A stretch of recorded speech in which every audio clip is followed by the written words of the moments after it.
They did it, Jake. They did the thing. They did it. They did the thing. They did the thing. And we've got someone who was, I don't know exactly know where you were during this, Jack, but you were somewhere because NSF is always somewhere with these flights. Always. How's it Anywhere going? there's a rocket. Good. I was about 3 miles, 4 miles and change away from the launch, so always a treat to be that close. That's real close. That is really It's like close. the closest you can get, and that's a really big rocket. So yeah, there was a moment during you get the most boost back. rockets. Yeah. There was a moment during boost back where it was like, oh, that's right, it's an RTLS, and it's literally coming right for us. Everything's fine. Yeah. Yeah, I'm trying to the angle it was coming in. That thing was gliding to some extent. It was definitely, if you looked at the trail and its angle of attack and the bend to the trail, you're like, oh, it's doing a little steering a little bit. It's doing a little lift. I feel like we've been saying for basically this entire development program so far, like the booster's going to have some cross range. Even Falcon 9 has a little bit of cross range, and you can definitely see that on display. So cool. Yeah. It's what I'm trying to imagine. Like, is there any time in history where something that big was coming down that fast, like on purpose? Like, besides like an airplane that is meant to fly, like I can't think of anything quite like this of that magnitude, right? Like it's such a large object that's just like screaming down at terminal velocity or whatever it was. So right. Yeah, that's a good question. I don't know. Might have been a record. You're normally not one for superlatives, Jake. That was like a ultimate superlative. Yeah. But it's just so big. Like there's scale is a quality all on its own. So yeah, and it's funny how it affects your perception of the movement of the thing. Like with the Starship, I don't even know what to call them anymore. The initial flight tests, the hops, I guess we could call them hops. When the Starship's coming back belly flopping, it's so massive that it just looks like it looks like a blimp, like lazily floating through the air. It's hurtling towards the Earth, but because of the scale of the thing, it just looks like it's moving impossibly slow. Yeah. Same thing with Stratolaunch's carrier aircraft, Rock. When it's in the air, it's just like it doesn't look like that should be a thing. It's just hanging there. Yeah. But it's a thing. Big airplanes do that, man. I just so happened to be driving. This sounds weird, but if you've ever driven in Philadelphia, you would know this. You can drive on a section of 95 that's on a bridge that on certain days is next to the way that airplanes approach Philly International.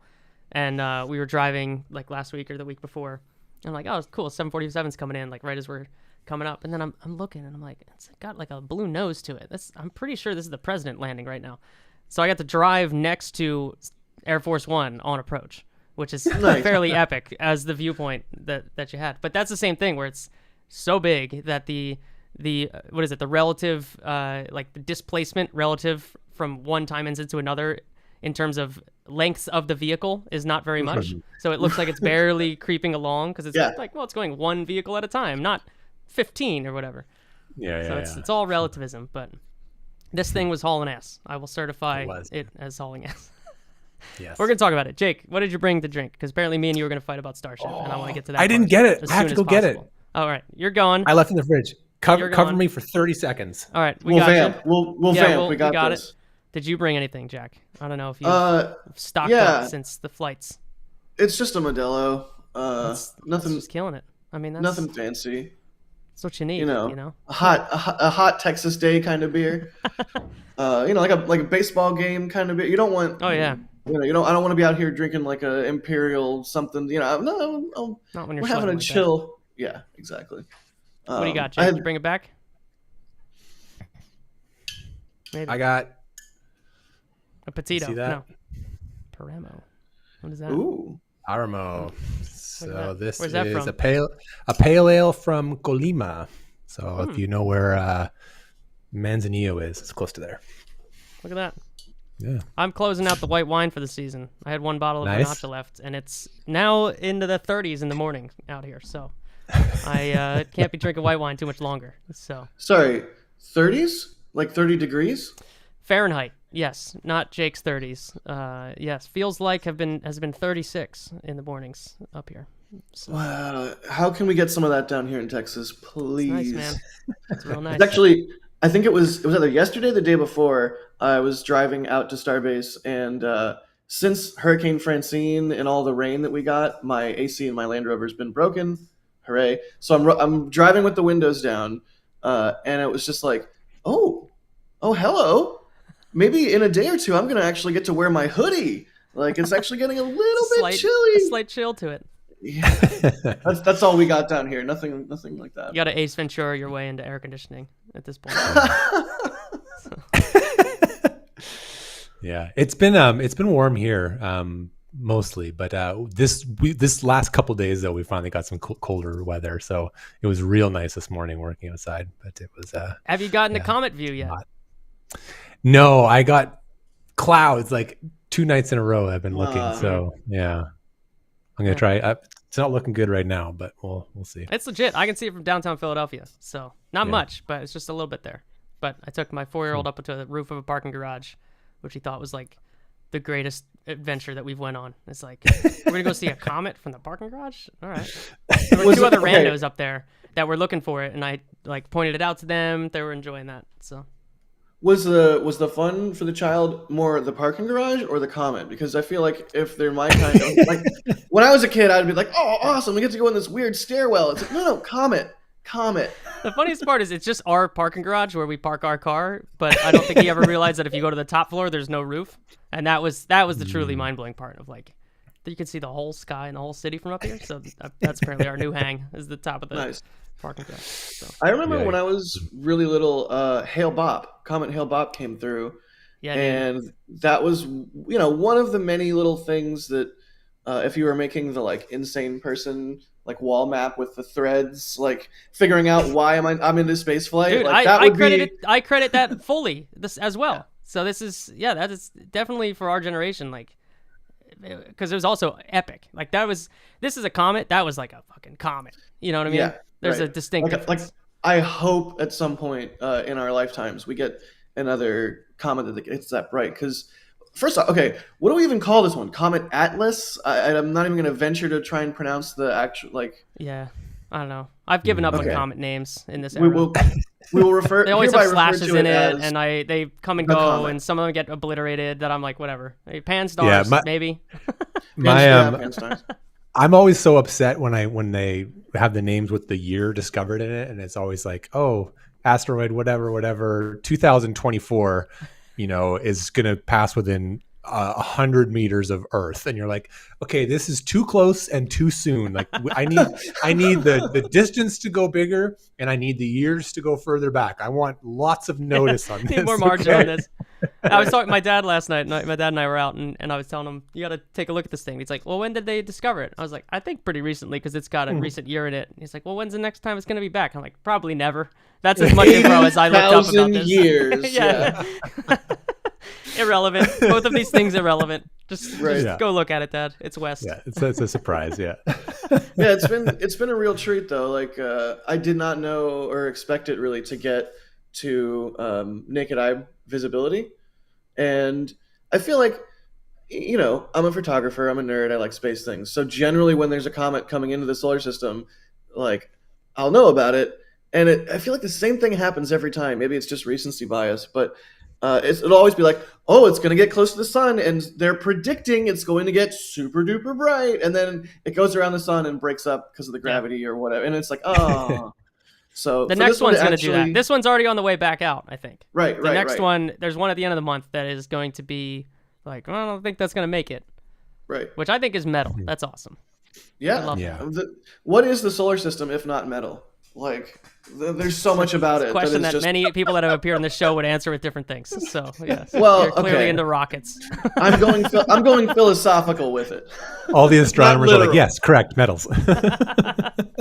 Actually, if you look at this periodic table, it's a lot. It's all metal. Yeah. Speaking of all metal, hey. Where do we want to start with this? Because I've got, first of all, Jack, give us some on the ground. So you've been there for how many of the launches in person? All of them?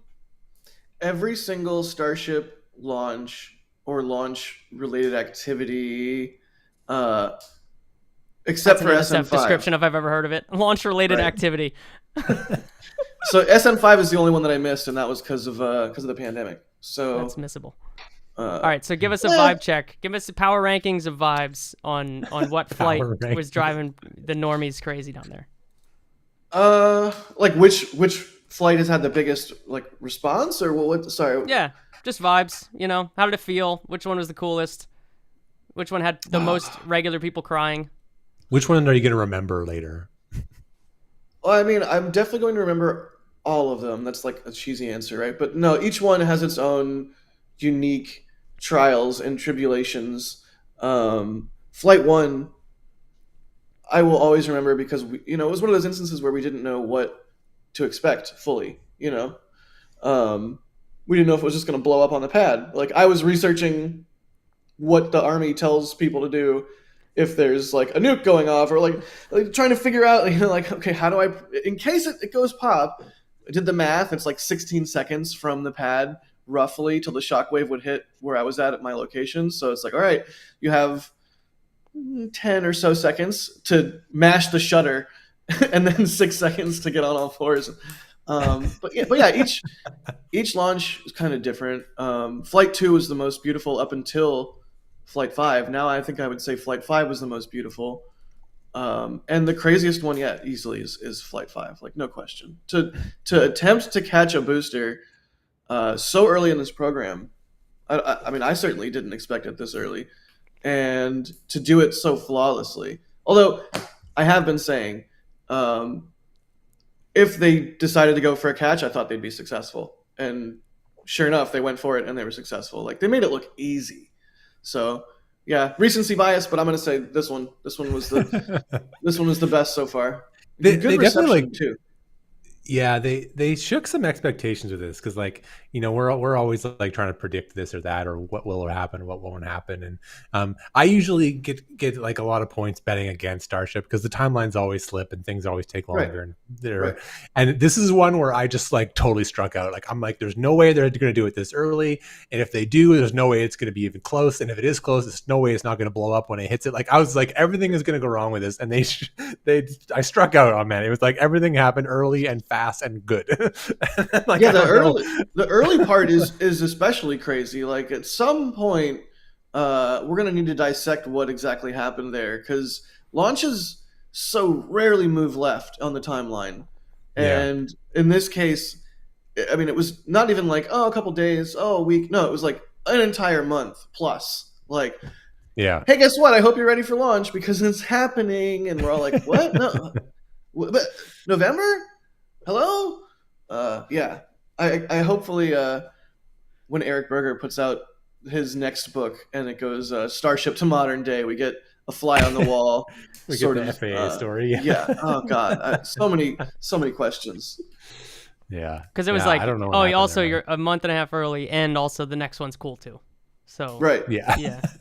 And worth pointing out, the next one is cool too, not because it's going to be exactly identical. They just said the proposed changes for Flight 6 fall within the scope of what they're approving for Flight 5. So who knows what they might tweak or I got do a guess. But... You want to go? Should we go around and guess what the difference is? Oh, okay, yeah. I got a guess. My guess is they seem to be tantrically approaching this whole vacuum and relight of the engines in space, and they're fine doing it in the atmosphere. They just seem very hesitant to do that and go into full orbit. So my guess is that somebody did the math that they were like 20 seconds away from orbital if they kept burning the engine, something like that. So it's in the margin of tens of seconds. I assume they're going to relight the engine, but retrograde. So they will pull the re-entry point in, tens or hundreds of kilometers. I like that. But thus prove out that the in-space relight will work. And maybe even two burns, so it's like, circularization burn and then a deorbit burn, but they're both heading retrograde. That's my assessment. Because that way they can stay suborbital the whole time, but they still prove out what they need so the next one can be orbital. Right. Yeah. I think you've overcomplicated that, Anthony. You just got to turn sideways and burn plane change. What do you call that? Anti-normal or whatever. Yeah. Plane change. Actually, Jake, that's not the worst. Not the worst idea. I don't Because hate if it. you come in too short, you're going to come in hot, and then they're still Yeah. working out the heat shield tiles and stuff. So, Plane yeah, change. you don't want to do that. I like it. I Can we definitely talk think about a future catch attempt of the ship too, and how this might we need to talk about that so we can understand what direction we should burn here for a test. They say they're going to try a catch of the ship. I say early next year. We can salt to taste on that one, but there's questions about but the arms face east, and you're coming in from the west. So what do you? Is it you overshoot and you do a short boost back? Like how does that work? Well, can't it turn? Does it I thought swivel it can all the spin way? around. What do you mean? Can't What, swivel we all the thought way, what can right? spin around? Can't the Arms chopsticks to like catch? rotate around the tower and point? Not in any the direction you entire want? tower, though. No. No, it's like 120 degrees of range, something like that. Enough to So- lift and then stack. Right, basically. Okay, lots of things. I'm gonna try and keep all this on track in my head because I've had very little sleep. Sorry.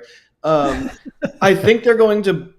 Okay, first off, when Starship's coming in belly flap mode, it's basically going almost completely straight down. So figure it's coming down on top of the tower at that point. It's already nulled out its horizontal velocity. For the flip, it will be like let's say this is the tower. It'll do the flip and get further away from the tower because you're flipping. Yep. This is not working. Got it.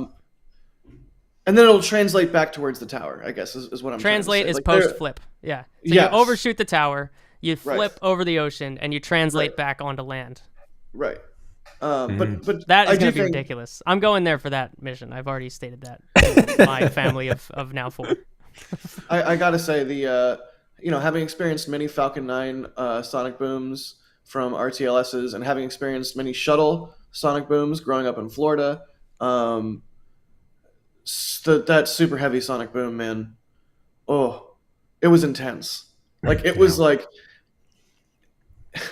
I don't even know what to compare it to. It was the most intense sonic boom I've ever felt, and it was just delightful. It was delightful.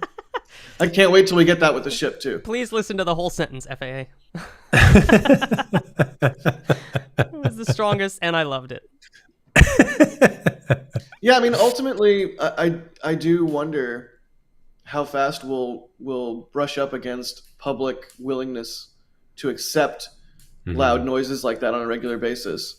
In terms of like what kind of cadence can this program ramp up to? In some ways, it's the massive size of the rocket is almost like a liability because you can only launch it from appropriate places, and you at some point you're going to ruffle some feathers. People will be like, it's too loud. It's like it's a clap of thunder. It's fine. Yeah. But SpaceX is like, no, I want to do this 10 times a day, every day, forever.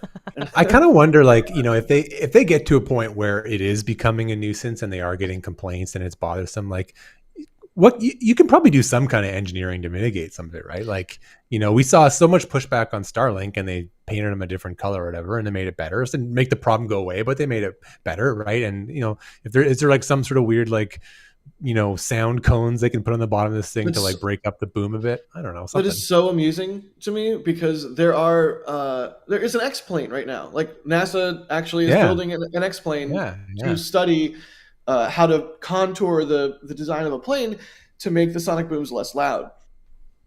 And it's a really goofy looking plane because of the necessity of physics. And I'm imagining a Starship that is like in that vein. Like that's quite amusing. Yeah. Just like a Starship with a giant point on the bottom of it. Right, Like, Stiletto Starship. Yeah, they'll have a silly name for it like that too. Yeah, Stiletto, or like Spiky Boy or whatever it's going to be Spiky called. Boy. Yeah. At this point, there's nothing to be surprised about if a name like that comes out.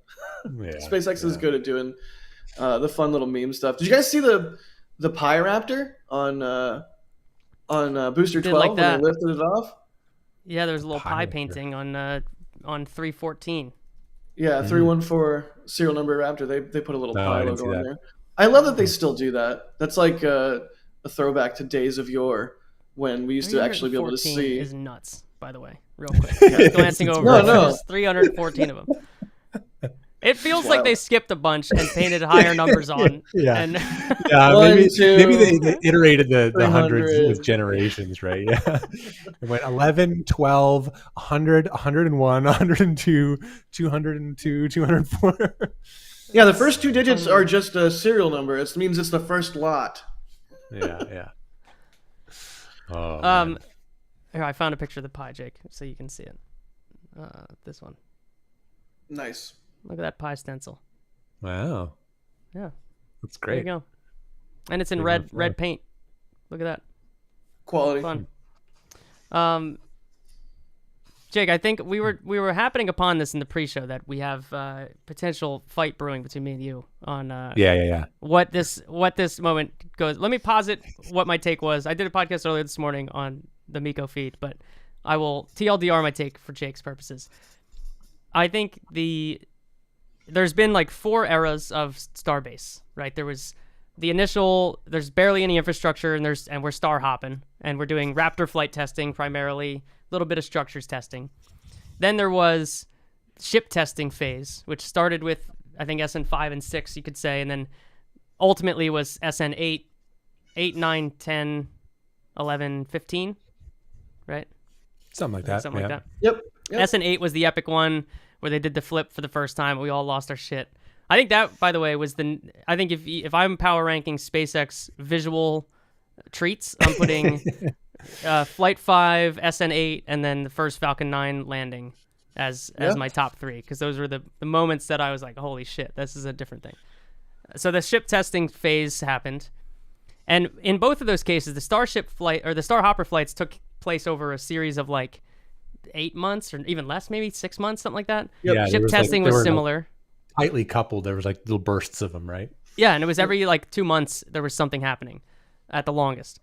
And then there was this moment where it was a 2-year gap because they needed to build so much infrastructure to even get to the next part.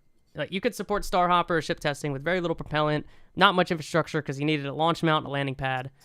But now they needed to do an entire launch tower, a huge tank farm, all the production for boosters and ships, all the regulatory stuff to get through to be able to fly this trajectory that was not just a hop. And that phase, I think, is what took so much longer than any of us were prepared for. I don't think any of us would have bet 2 years of that before they got back to this, what we're testing now. And then we got into the full stack testing here. And I think this is the moment that we're through that. And from here is where the launch rate can accelerate to an unbelievable degree because they hit pinpoint accuracy on the Starship reentry. They landed next to a goddamn buoy in the middle of the Indian Ocean so they can get video of it. They caught the thing on the first attempt. They did the thing. Looked amazing, right? It didn't even look like stuff was on fire and blowing up, but other than that, like those are much easier problems to solve than catching a gigantic booster on 2 little legs. Yeah. So I think the 5 flights worth was like the teething phase of all the infrastructure phase, where we blew up a launch pad and had to figure that out, and then we blew up a couple of boosters. Now we've got reliable Raptors, reliable reentry, and a catch of the booster on the first try. And the last piece is to figure out how they can get cleared for that 25 flights a year that they've applied for. I think they've officially applied for that, right? Like all the paperwork is in, and it's somewhere in the system. I feel like that was legit. That sounds right to me. I'm not Alex. Yeah, but yeah, that sounds right. So I think we are now into 5th phase of Starbase, and I'm like pretty convinced that this is the insane increase in launch rate, which is really important because, I mean, this flight was ship 30 and booster 12, and it was the 5th all-up flight test. They were way ahead on production iterations and way behind on flight iterations. And now they can start to write that pace, which is, I think, really important for anything interesting that happens to Starship. Right. I mean, the SpaceX has their whole like fly, fail, fix, or whatever. Like they iterate, and part of their process is needing to fly. So I'll often tell people, like when they're visiting or when I'm explaining the Starship program, I'll be like, yeah, they're going to launch this one in a couple of weeks or a couple of days or what have you. But it's basically already obsolete. Like they will learn a lot from flying it, but in their internal design teams and in their workflow, like these things take a lot of lead time before we ever see a part roll out of Star Factory. So they're working way ahead, which is crazy. Concerningly so in some cases, I feel like. The fact that they Yes. are like generations ahead before they've flown them. And that's what I'm saying is I think that they've made it to the point where they can shorten that gap to be a little tighter. And that's a thing that feels much more SpaceX than what the last 2 years has felt like. Yeah. I feel like we're at the start of the curve, you know? Like the line has been trending upwards, and we're hopefully right at the point where the graph just goes whee, like straight up, you know what I mean? Jake doesn't buy it though. Jake made a sour face when I told him that 30 minutes ago. So I want to hear what your vibes are, Jake. So there is a phenomenon with watching SpaceX where in the aftermath of them making a big accomplishment, we get all like starstruck and our eyes are all dazzled, and we always kind of like imagine it's like, oh, this is it. This is the one thing we were waiting for, and then now it's ready to go. Right. To your point, I am 100% sure you could go back into my Twitter feed from like the SN8, SN9 sort of era, and it's like, we're going to be orbitals in 6 months or something. Exactly. Like, but oh, you sweet summer child. Like, no. But I think that's my point, Jake, is that those were the vibes then, but and that's, I get your point when there's a single part of the mission that went so successfully, but this was everything from launch to landing of both pieces. They made huge leaps in all of the fronts from infrastructure to the ship to the booster. All of them were so beyond what we would have couched it at. Yeah. I feel like it is different this time. It's possible. But smash cut 2 years later, we've got Jack back on the show after like flight 10 or whatever. You're talking about, right? You don't know. And I think about, that it's not really that different if you think about the first Falcon 9 return to launch site, right? The big one. That was a big moment too, right? That was like, you're coming off return to flight, first time coming in land. Like, was that the first full thrust one too? I think that was like a new iteration of Falcon. Like that was a similar thing where like they knocked off a whole bunch of brand new firsts, and it all worked, and it was amazing, and they landed that thing, and you and I started podcasting because of it. Like, it was a big day. And the flight rate the next year was basically the same, and then they threw out that Falcon. They had to invent a whole new Falcon after that. Not a whole new one, but they had a whole new design revision for it after that. Flight rate started to go up a year, 2-3 years after that. And so I think that's fine. Like, I'm not. But they were flying that based on demand at that point. That's the difference. Maybe because it didn't have Starlink yet. You mean? Well, certainly didn't have Starlink, but yeah, they were flying a couple of cargo missions a year, a couple of geo satellites. The Starship shit, they're just making up. Like, all of the next stuff that they need to do is like, we got to fly 30 times, So but I think sometimes we don't have a good grasp on how done it is right now. It's the most done it's ever been, and so sometimes we think about like, this is it. Like, we just saw it got caught by the booster. Right. Guaranteed, like 2 years from now, we're gonna look back at this first catch and be like, look how freaking janky that was, man. No, the thing's on fire. It's a piece of garbage. It doesn't look right. It's 100%. flopping all over the place. It bumped into that thing and shook the whole. It's not supposed to do any of that. Like, we're gonna have that hindsight when they're way better at it, and then we're gonna go, oh yeah, that's why it took extra long to get really good at it, because they had to fix all those things. But we just don't have that visibility now, and we always do this every time there's some amazing SpaceX moment. So I'm couching my revelatory. That's fair. That's fair. I mean, there is a reality distortion field here in Starbase, like 100%. Like, that's a famous term for Steve Jobs in days of yore. There's 100% a reality distortion field here. So I get that. I don't think you're wrong. And I completely agree. The pace of this program is so insane that 2 years from now we'll look back on this and be like, wow, that looked busted, or what have you. Like I go back and I look at the first full stack ever with ship 20 and booster 4. They stacked it with a freaking Rasta crane. Like, the tower didn't have chopsticks on it. Like, it was the most janky thing ever. But at the time, it was like, we're going to the moon, baby! And they're playing Fly Me to the Moon on the PA at the launch site. And everyone's like, Orbital! And then, 2 years later. I did watch earlier today. I watched the old, I guess this is the flight you missed, Jack. This is SN5. I watched this clip and I was like, shit, that looks like the videos you pull up from the early 60s when they were still working on shit. Like, look at, I'm just going to go full screen for a second because I don't know, there's a quality to this video and a ridiculousness to the test article and the barrenness to the landscape that you're like, the off-center engine firing.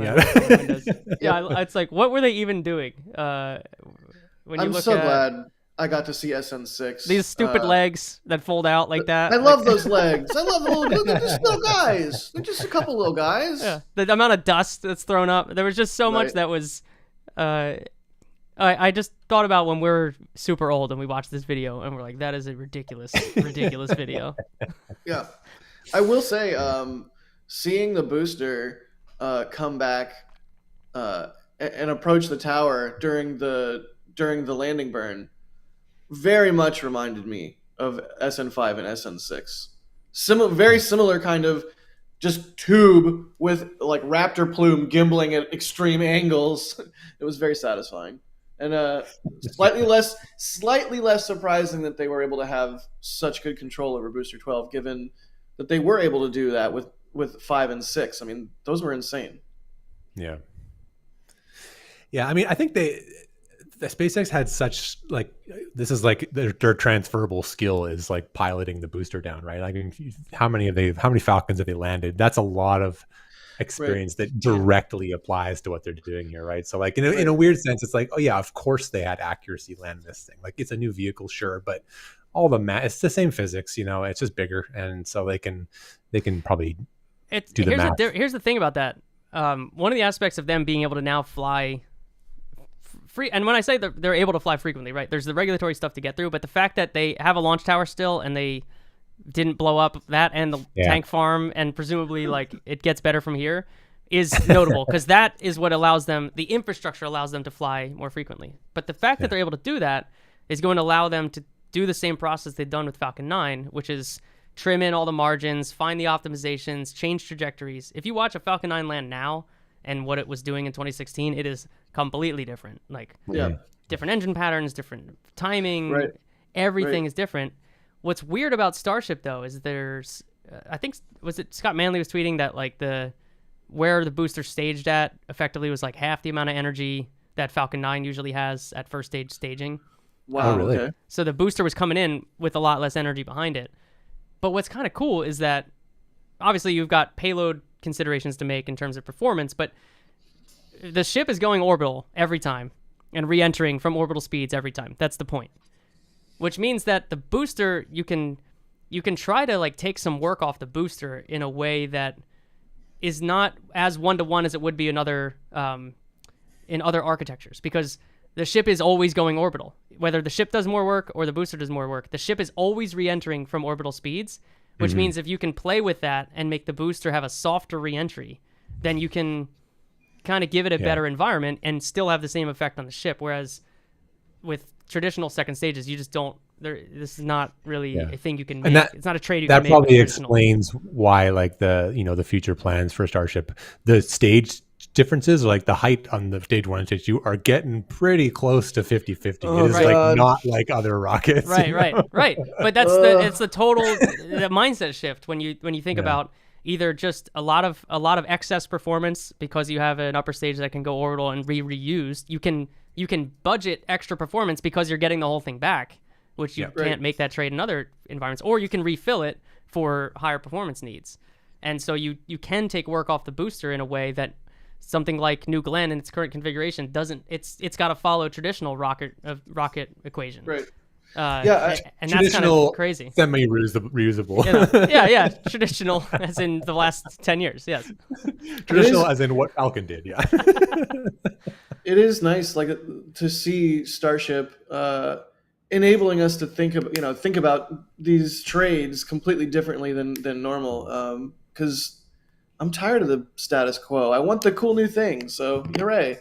Like, we're pushing the boundaries a little bit. Upper stages have sucked in the last 2 years, generally across the industry. Most of them have had issues. Even Falcon 9 now. All the upper stages have sucked. I'm out here. That's the hill I'm dying on. Upper stage is low right now. Except for Centaur, it's all muscle, right? Yeah. Well, yeah. That one did fine. That's all muscle.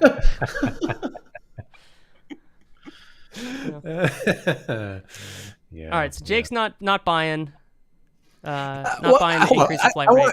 I want to just like level set too. Like I don't think the program's gonna fall apart. I just think like every time we do this, I just like so whatever the expectations are, just like take like 10 or 15% You're off the pulling top it in there. a little.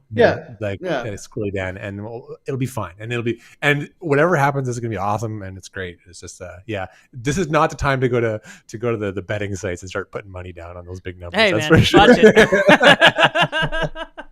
watch it. Watch it. I do wonder if there's any prop betting on Starship, Oh yeah.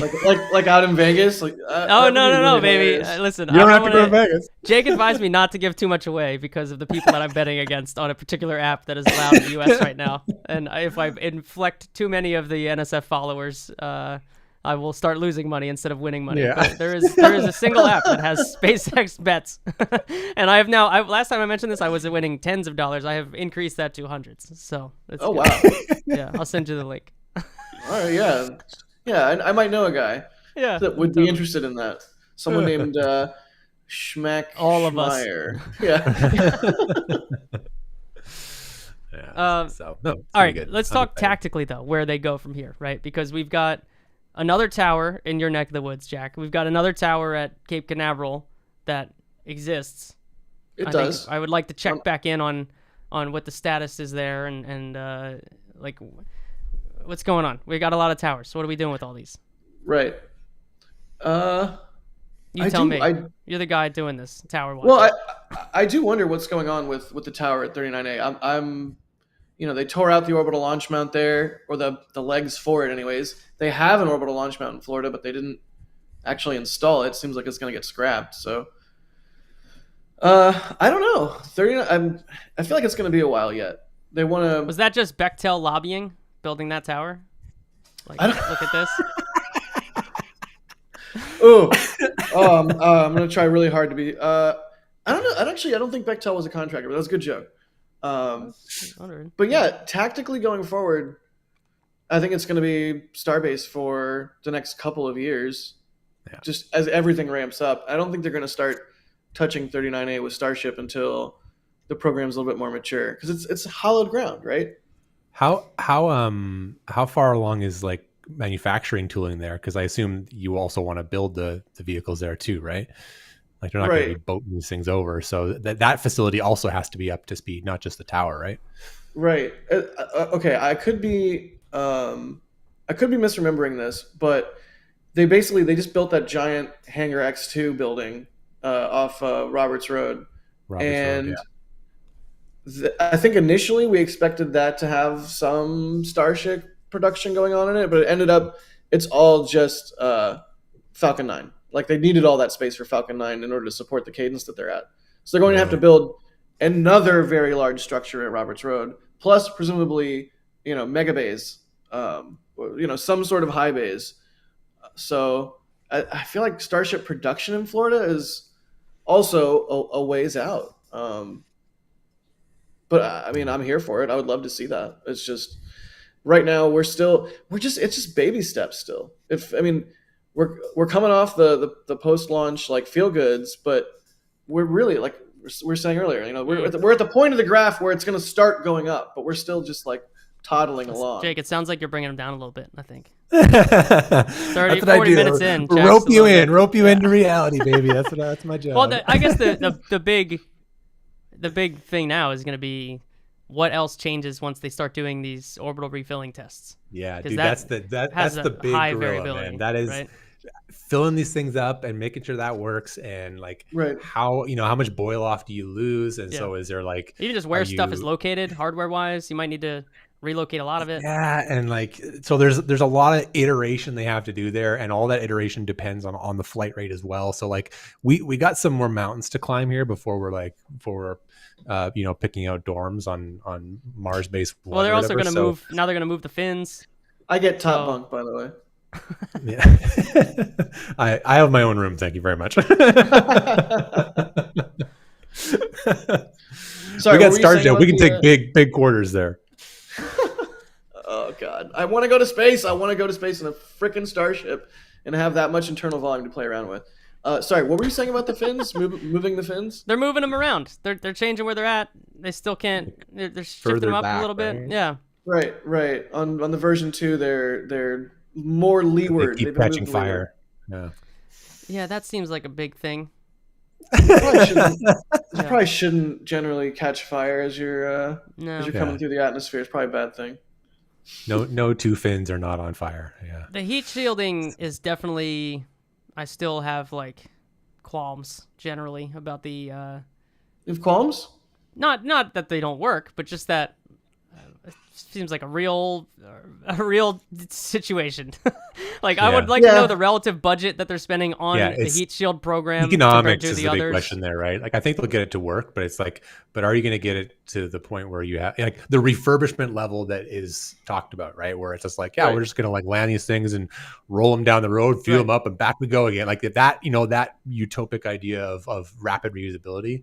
Are these tiles there yet? I don't know. That's going to be an interesting thing to solve. That's always been a struggle. And there's underlayer now, which there's like an ablative layer that they've added, which that doesn't sound reusable. No, You quite literally isn't. So. Now it ablates when you need it. I guess is the point, right? That you don't need it all the time, and if you do, it's nice to have there. So that's cool. Yeah. But I don't know. I'm not super worried about the heat shield. Maybe I'm just an idiot, but I feel like it's. Well, no, okay, let me rephrase. I am an idiot, but correlation, causation. But yeah, I'm not super worried about it. I feel like that's a solvable problem. I think it's just shuttle memories of like that. That was the issue, right? Yes, that I totally understand. Having like past shuttle trauma make you leery about, and like if someone says tile, and you're like, reinforced carbon. Like no, I don't like it. So I get that. The tiling on the Starlink terminals was really cool, though.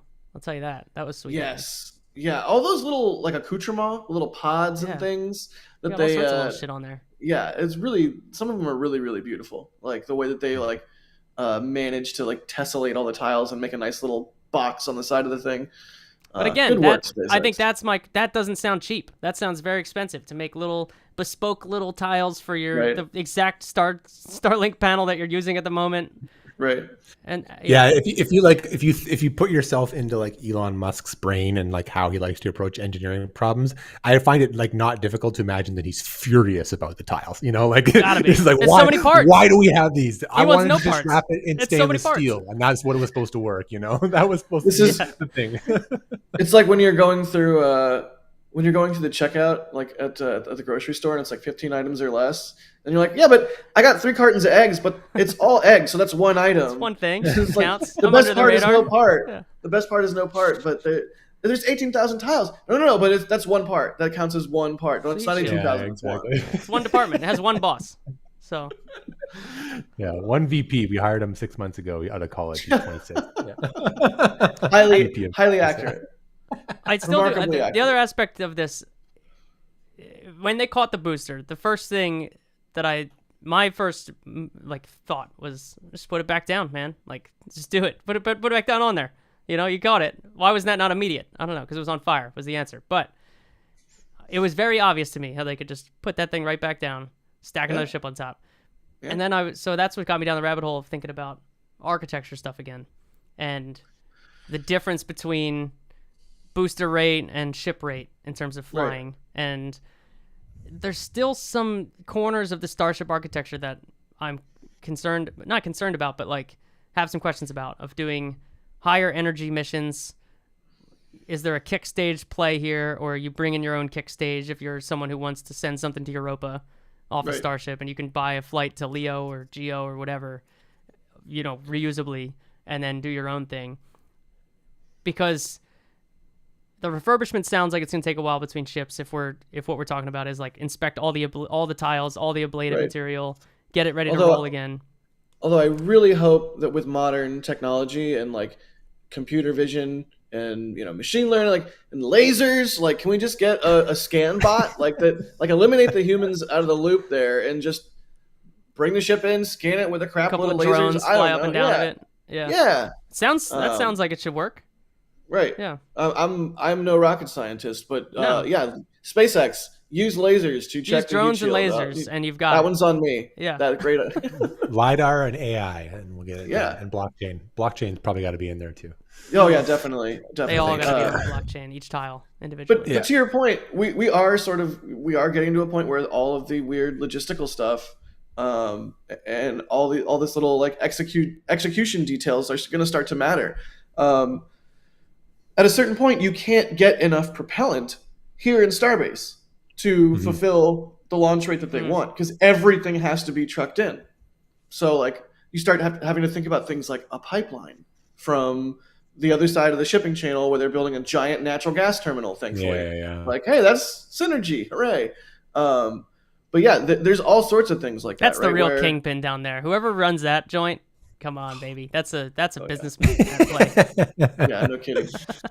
Yeah, no, you're totally right. The scale is going to be something that is we haven't worked at all the kinks that are going to happen with that. Like I'm thinking about now the upper stage, the Falcon upper stage with was it niobium or whatever, that metal they can't find enough of, and so now they're like trimming the bells. So like, make the bell half as big on the ones we don't need any performance on. Like Right. They're going to hit those kinds of limits now. Just like, okay, how much methane do you need? Okay, this much. Okay, how much methane is there in the United States at any one time? And you're like, okay, well, we need about 82% of that. You're like, okay, so that's actually an issue we need to solve. You know? Yeah. No, it's a real thing, right? And I mean, it's such early days still. Like if the Starship program was a puzzle, we maybe have the 4 corner pieces out on the table, but we're still flipping over pieces. Like not all the pieces are even right side up yet. We're just still trying to figure out what this picture even is going to look like. Yeah, and it's one of those mean, like cruel practical joke puzzles. It's just all white pieces and there's no picture on it. Man. Yeah. Says the guy in this rad roadside NASA hat. Look at that thing. You like that? Yeah. Quality. Yeah. Casey, Mexican our quality guest right from there. last week, 2 weeks ago? When was Casey on here? I don't remember. Time is an illusion. Last week. Last he's week. pumped. He's like, yeah, I'll just slap one of my terraformers here and we'll extract the methane that we need from the air. Let's do it. So he'll be moving to Starbase soon enough. Yeah. I'm all for that. Let's get Casey's hardware on a Starship. I don't think it needs to be on it. Just near it. That's my Near point. it. Yeah. On Mars, Anthony. Think bigger. On Mars. Yeah. Think bigger. That too, also. Yeah. That's a whole other aspect. Do you think there's not enough methane on Earth? Yeah, it's gonna like at a certain point, mining water to make methane is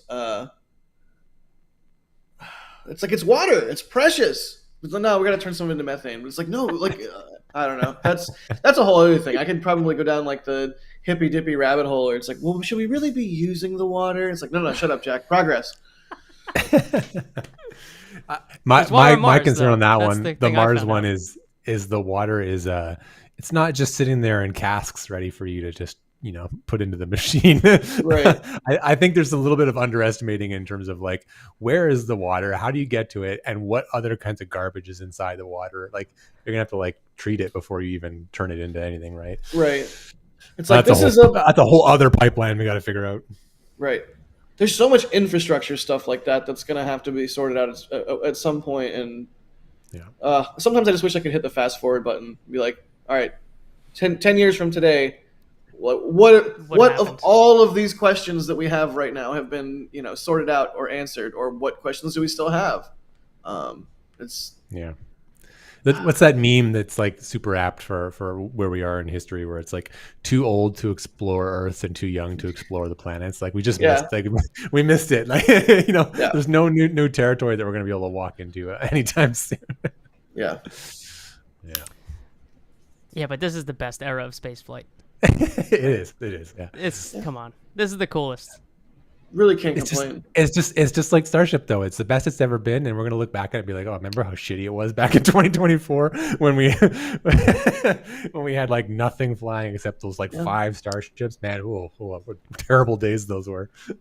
This flight broke out of the space circle in a really, really good way too. I was getting a lot of the stray friend texts about this. I was getting CNN a bunch front page above the fold. Yeah, my dad sent me a lot of videos. I was like, Dad, I've been like watching this thing for years. He's like, oh, I don't send those to you because I want you to. I think you saw them already. I send them to you so that I saw it. And I'm like, all right, that's fair. I appreciate that instinct. Yeah. But like it broke out way beyond space circles in a way that really... I find interesting. I mean, Mike Bloomberg's writing op-eds about SLS being maybe not worth it now, so that's a thing to consider. Mm-hmm. It was a real moment. I didn't see a reception, but I've just been head down working. You're tasked with something different. I have just barely watched our own stream. I have just barely watched any. I haven't even watched the SpaceX stream. Like I don't even know so much of what's been going on. But I'm glad to hear that. I'm glad to hear. Well, here we'll pull up Mike Bloomberg's out. op-ed and we'll see what your take is on NASA's $100 billion moon mission is going nowhere. Is the headline. But if you look at the URL slug, always one of my favorite things. The other headlines you can try. Heck yeah! It is Michael Bloomberg. Artemis moon mission is a colossal waste. Is the slug in the URL of this here op-ed? So. Right. Wow. Yeah, there are government boondoggles, and then there's NASA's Artemis program. That is the lead of this. It's really unfortunate because I would not describe Artemis as a boondoggle. There are aspects of Artemis that are a boondoggle. Looking at you, Bechtel, Mobile Launcher 2. But yeah, that's unfortunate. But I get it. Because Orange Rocket bad, right? Although I do love it. But why is Mike Bloomberg doing op-eds about SLS? This is a real moment that we need to consider. Yeah, that's interesting. Mm-hmm. You're quite an optimist, and I appreciate that. Listen, there's been a lot of op-eds in recent days. There's been Bloomberg, Dr. Z's out here talking about it. Berger had a really nice write-up of it all, but I don't think the Space Launch System subreddit was surprised by his name being in the mix. Right. We're at a real moment in time where this was our pre-show content, but 2024, a presidential election, a lot of budget questions in all these different directions of NASA, planetary science to what do you do with ISS to what do you do with the Artemis program. There are so many pieces in play at the moment, so many questions open, and importantly, there are, for some of these programs, a lot of hardware, and for some, not a lot of hardware. And that's when decisions have to get made, and there's video of a booster getting caught by a tower in Texas, and SLS exists, but Gateway is still rolling off the production line, and it's just metal circles. Those things matter. And also they didn't take into account the weight of their wires. So anyways. It's a lot of wires, man. You ever done that many wires? Yeah. What? I don't think you've ever run that many wires, have you? Dude, I'm looking at some electrical work on my house right now, and I have to run some big cable long distances. It adds up, dude. Both in cost and mass, let me tell you. Oof. Well, with your house, if you get the amount that you need wrong, you can just go back to the hardware store. It's not a big deal. But mass on satellites is kind of important. Just feels like we're at an inflection point.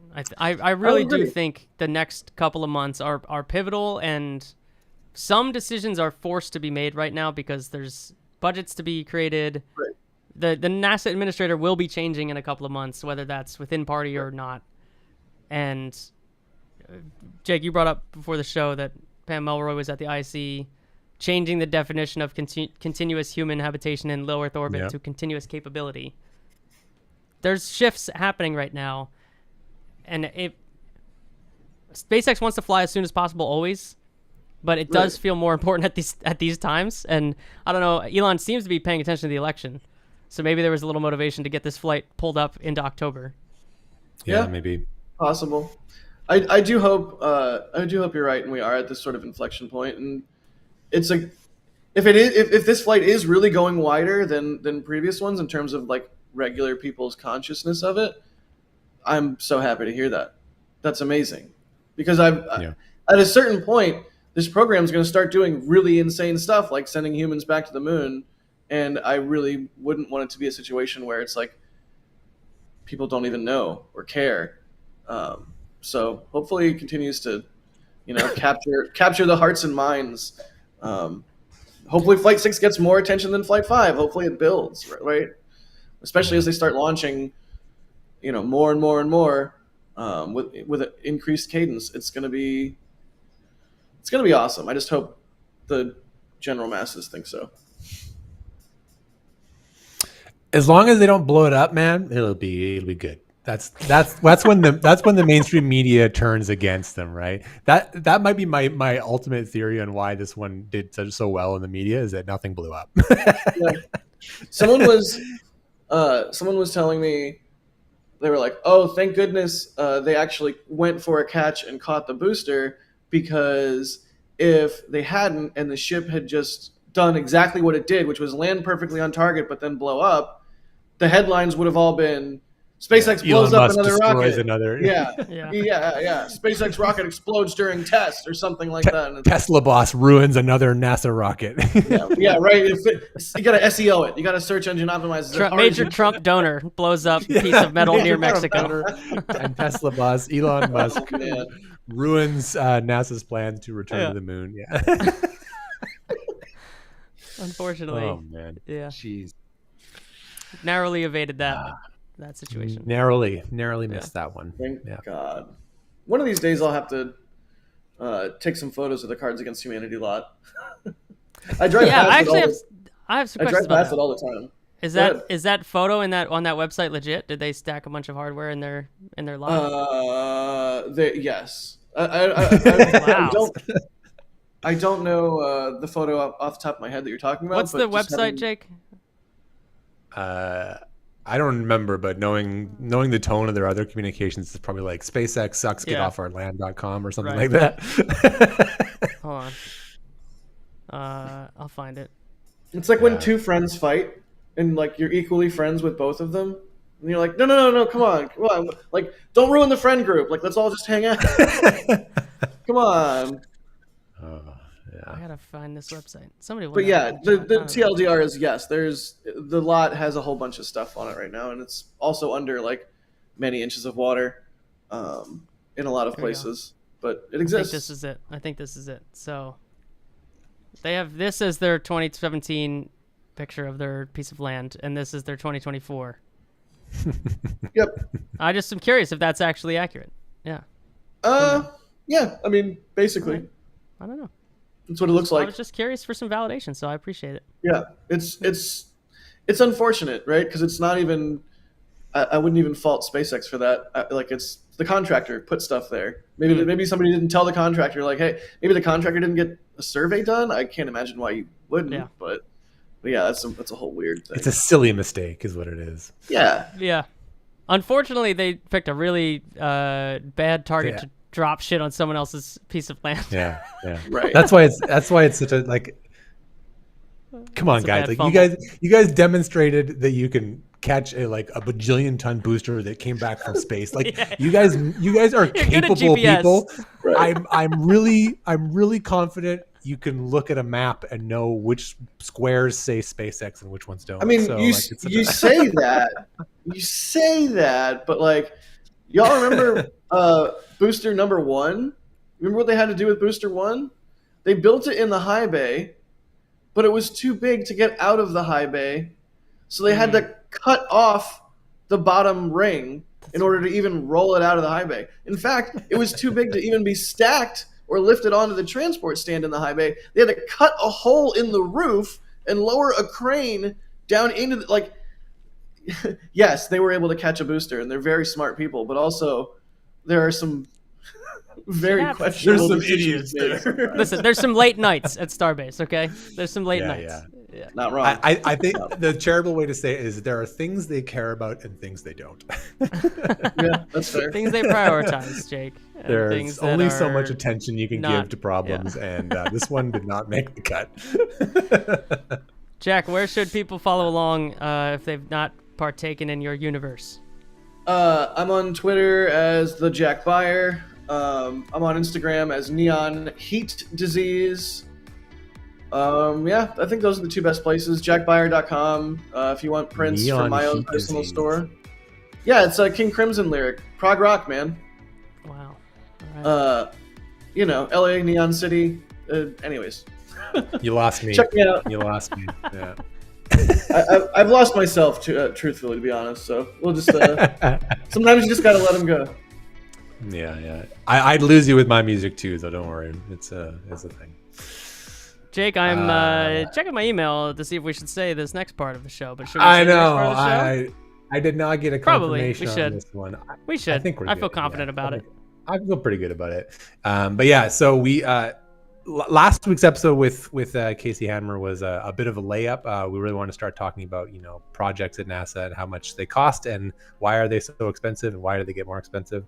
And so we're going to continue that conversation next week with one and only Thomas Zurbuchen. He'll be coming on the show. So we're going to talk about science missions, especially like what's going on and why are these things. Mars sample return will be a big point of discussion, I think, because there's lots of news. Did you hear that news, Anthony? JB's coming back. He's gonna fix it. Is he? Yeah. See the Mars sample return efficiency department? Is that what he is leading the review board for those proposals. Oh, so we're gonna talk about that. It's quite a stacked team actually. So wow. There's some good news to juice. We'll see if you do your impression of Dr. Z to Dr. Z. My Dr. Z impression's not that good. It's mostly just NASA that you do. Yeah. It is. Yeah. All right, y'all. Thanks for hanging out. Jack, thanks for hanging with us, and hopefully we'll talk to you after the next flight. Yeah, can't wait. Thanks for having me. See ya. Thanks, Bye. everybody. Bye.